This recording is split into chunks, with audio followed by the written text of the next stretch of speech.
হাদি ভাইয়ের মৃত্যুর পর প্রথম আলো ডেইলি স্টারে যে হামলা হলো, সেখানে আপনারা তো অনেক সুশীল হয়ে গেলেন। আপনারা এখন সুশীলগিরি দেখাচ্ছেন। মজার বিষয় হচ্ছে, গত 54 বছর ধরে যেই প্রথম আলো, যেই ডেইলি স্টার এবং যেই ভারত আমাদেরকে শোষণ করে আসলো, কই তাদের পক্ষ নিয়ে, মানে তাদের বিরুদ্ধে তো একটা বড় কথা বলেন নাই। এখন আসছেন আপনারা কথা বলতে, না? আপনাদের এই দ্বিচারিতা জাতি অলরেডি বুঝে গেছে। আপনারা কখনোই বাংলাদেশকে, বাংলাদেশের পক্ষ নিয়ে কথা বলেন না। আপনারা সব সময় ভারতের পা চাটা এবং ভারতের এজেন্ডা বাস্তবায়ন করেন। এটাই হচ্ছে আপনাদের কাজ। আপনারা কখনোই বাংলাদেশকে ভালোবাসেন না।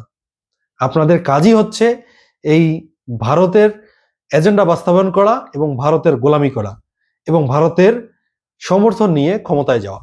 এটাই হচ্ছে আপনাদের মূল টার্গেট।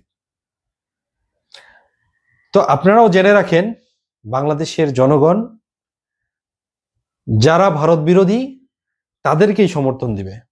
যারা ভারতের বিপক্ষে কথা বলবে, যারা ভারতের আগ্রাসন বিরোধী কথা বলবে, যারা ভারতের দাসত্ব বিরোধী কথা বলবে, তারাই আগামী দিনের রাষ্ট্র পরিচালনা করবে।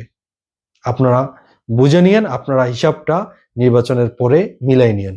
ধন্যবাদ সবাইকে। আসসালামু আলাইকুম।